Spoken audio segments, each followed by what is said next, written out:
Всем привет, дорогие друзья! Сегодня хочу поделиться с вами подборкой очень простых, быстрых и вкусных завтраков.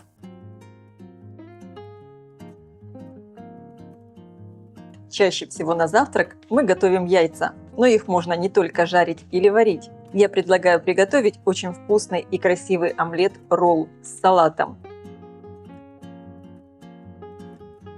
Разделю белки и желтки у 4 яиц.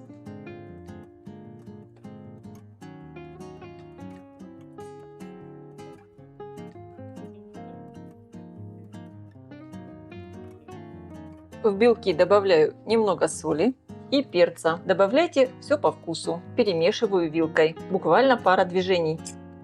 Средними кусочками порежу немного листиков салата ромен. Этот салат очень хрустящий, с довольно плотными листиками. Также можно использовать и салат айсберг. Полосочками порежу небольшой кусочек красного перца. Листья салата добавляю в белки. Перемешиваю. В желтки также добавляю немного соли и добавлю буквально 1 столовую ложку молока. Молоко добавляйте по желанию. Перемешиваю. Разогреваю сковородку. Наливаю немного растительного масла. Диаметр моей сковородки 20 сантиметров. Она с толстым дном и хорошим покрытием. Выливаю на сковородку белки с салатом. Равномерно распределяю. Сдвигаю чуть больше на один край. Выкладываю полоски болгарского перца ближе к краю. И когда омлет белковый начинает схватываться, подворачиваю его. Можно это делать 2 лопатками. Огонь обязательно сделайте тише, чтобы ничего не подгорало. Когда свернули белковый омлет, выливаю желтки и также начинаю сворачивать. Жду, когда омлет немного схватится. Я сдвигаю омлет и вот таким образом, чтобы желтки немножко разошлись. У моего омлета вот такой очень насыщенный, яркий сверху желтый цвет.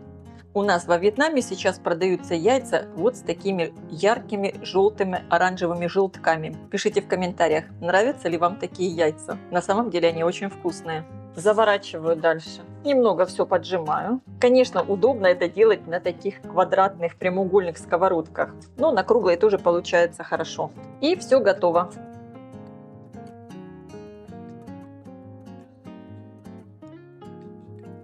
Вот такой красавец омлет получился.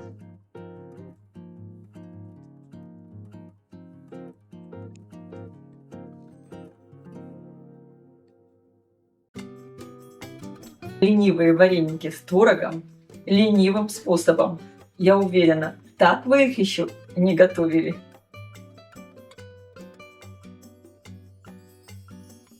В первую очередь ставим на плиту воду, чтобы она закипела. В миску перекладываю творог, добавляю соль, яйцо и экстракт ванили. Конечно, можно использовать и ванильный сахар. Хорошо перемешиваю до однородности.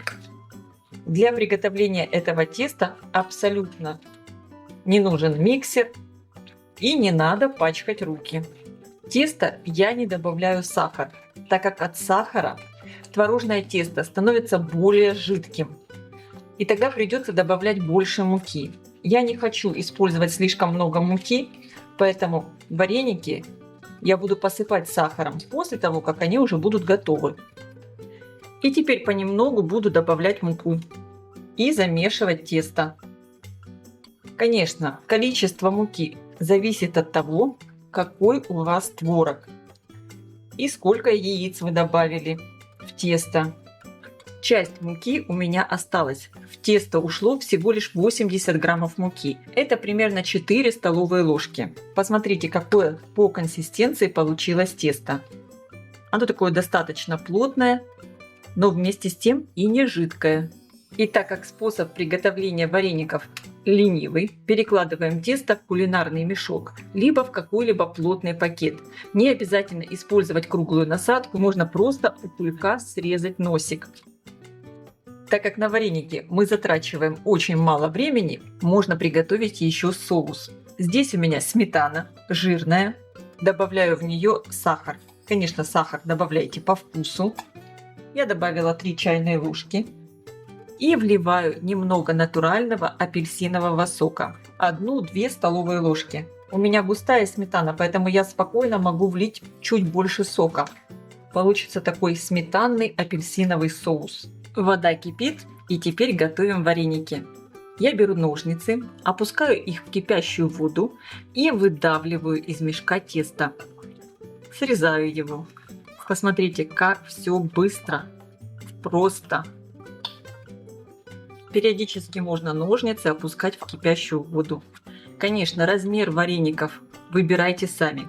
Какие вы хотите, такие и готовьте. Можно сделать дырочку у мешка больше, меньше. У меня получается где-то примерно 1,5 сантиметра диаметр. Сразу все тесто я не выдавливаю в кастрюлю. Посмотрите, какие вареники получаются классные. Все такие одинаковые, ровненькие. Они уже всплыли. После того, как вареники всплывут, ждем еще буквально минуту. Первую партию вареников достаю на тарелку.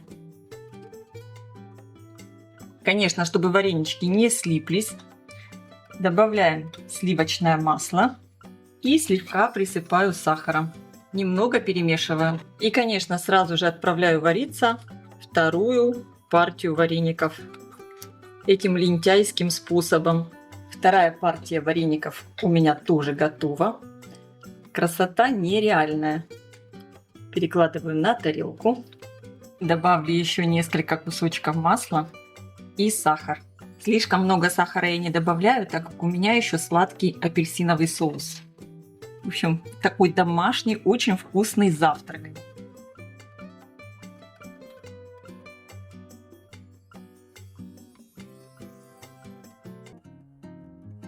Очень вкусные и быстрые бутерброды с яичным салатом и слабосоленой семгой.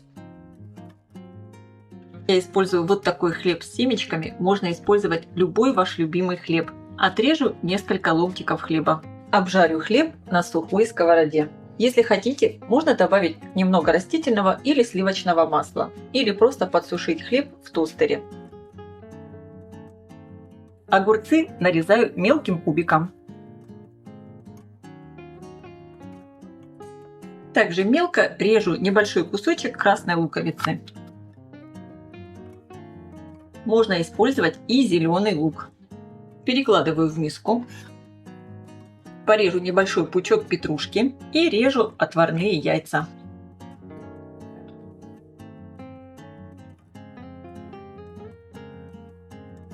Для заправки я буду использовать сметану. Беру примерно 1,5 столовые ложки сметаны, немного неострой европейской горчицы, примерно 1 чайную ложку. Добавляю соль и немного перца. Хорошо все перемешиваю. Конечно, если вы хотите для заправки, можно использовать и обычный майонез. Выкладываю салат на ломтики поджаренного хлеба. И сверху кусочки либо слабосоленой семги, либо кусочки ветчины. Я очень люблю такие бутерброды именно с семгой. Они получаются очень вкусные. Красивый завтрак готов.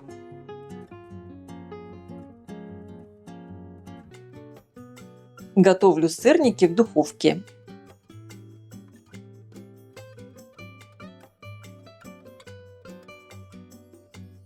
Изюм предварительно я замочила на 10 минут. В миску выкладываю творог, добавляю сахар, соль, экстракт ванили и яйца. Перемешиваю. Просеиваю муку и разрыхлитель. Муки может понадобиться чуть больше или меньше. Перемешиваю. Тесто получается нежное, липковатое. Яблоко очищаю от кожицы, удаляю сердцевину, режу небольшими кусочками. Добавляю его в тесто и всыпаю изюм. Перемешиваю. На противень, выстеленный пергаментной бумагой, выкладываю сырники, формируя их влажными руками. Если вы не уверены в качестве вашей пергаментной бумаги, смажьте ее небольшим количеством растительного масла.